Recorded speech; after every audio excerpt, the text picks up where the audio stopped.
मोहिनी के 3 बेटे थे। पति खूब अच्छा कमाता था और बड़े घर की सब था मोहिनी के जीवन में, लेकिन एक चीज की कमी थी, वो थी सुकून। मेरी बहन और मेरा भाई दोनों गरीब, लेकिन मैं मेरे पास तो नोट की बरसात है। तभी मोहिनी की बहन वीना उसके दरवाजे आ जाती है। अरे मोहिनी, कैसी है? मेरे घर में ना सिलेंडर खत्म हो गया है। तेरे पास तो इतने पैसे हैं, भरवा देना मेरा सिलेंडर। पैसे जैसे ही आ जाएंगे मैं दे दूंगी। तभी मोहिनी का पति राकेश आ जाता है।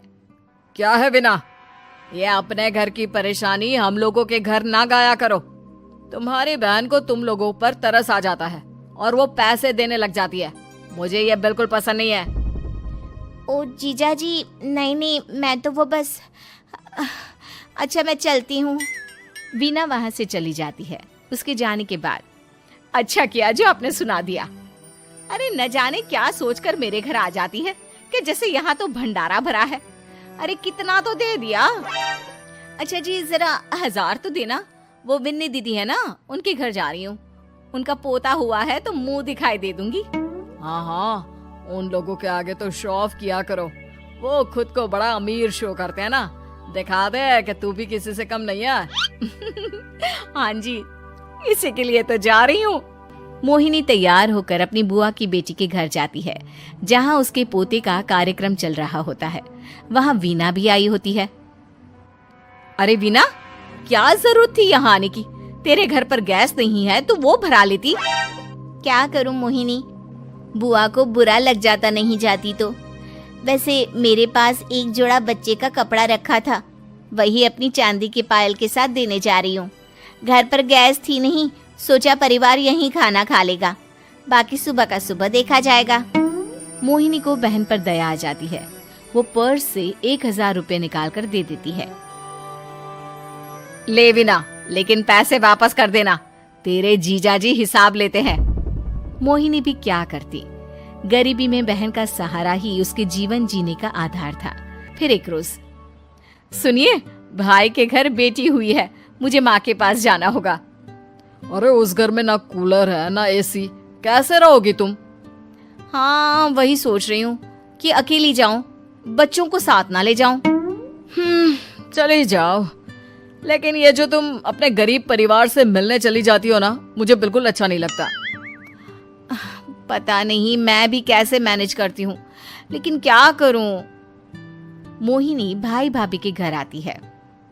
मोहिनी, कैसे आना हुआ? तू यहाँ हम लोगों के घर रह लेगी या फिर किसी होटल में रहेगी?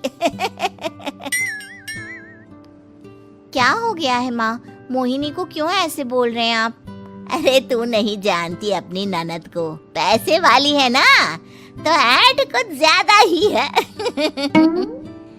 मोहिनी को माँ की बात का बुरा नहीं लगता है, क्योंकि उसे पता ही नहीं चलता कि माँ उसे जली कटी सुना रही है। वो भाभी की बच्ची के साथ लेन देन करती है और वहाँ से चली जाती है। उसके जाने के बाद, माँ, क्यों आप मोहिनी को इतनी सारी बातें सुनाती हो? भाई का बेटा बोल पड़ता है। माँ, क्योंकि दादी जानती है कि बुआ के अंदर घमंड है। सही बोल रहा है मोहन।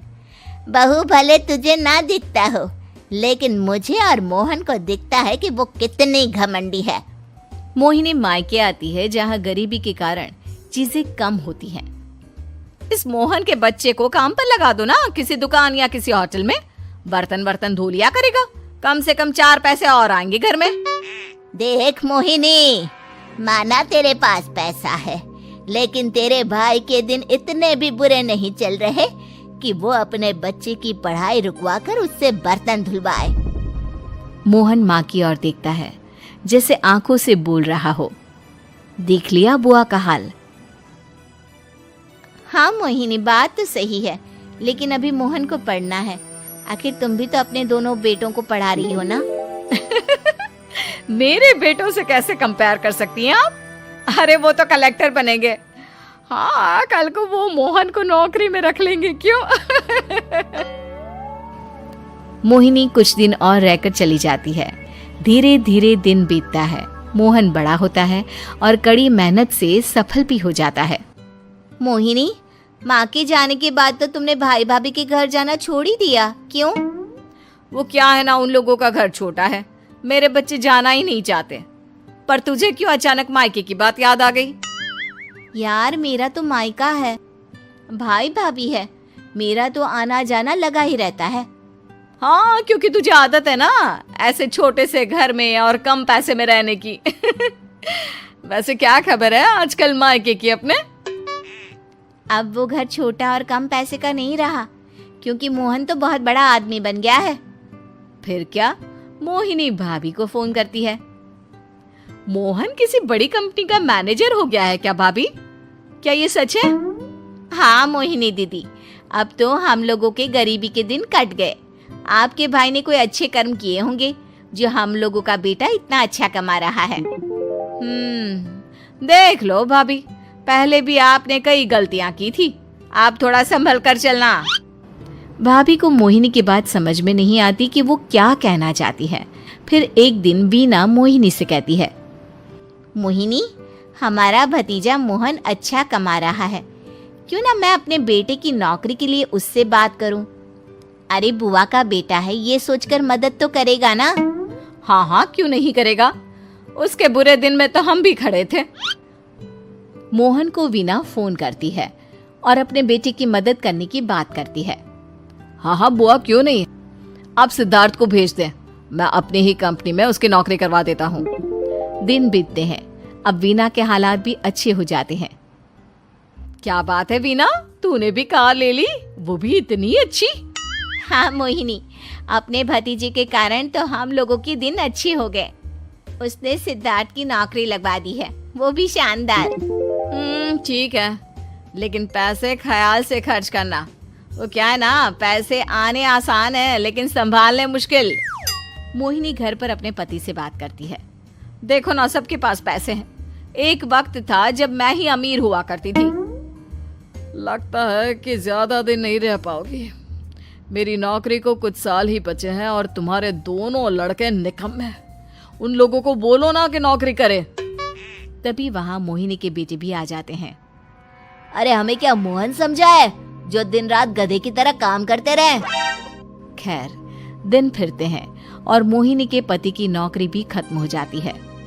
मोहिनी क्या करे, थोड़े से पैसे में गुजारा नहीं हो रहा है। तो क्या करे, मेरी समझ में कुछ नहीं आ रहा। मोहन को बोलो ना कि वो इन दोनों के लिए नौकरी देखे, जैसे सिद्धार्थ के लिए नौकरी देखी है। मोहिनी क्या कहती, उसे अपने वो दिन याद आ जाते हैं जब उसने भाभी से मोहन को नौकर बनने की सलाह दी थी। क्या हो गया, क्या सोच रही हो मोहिनी? यही कि वक्त कभी भी किसी का भी पलट सकता है, ऊपर वाले से डर कर रहना चाहिए।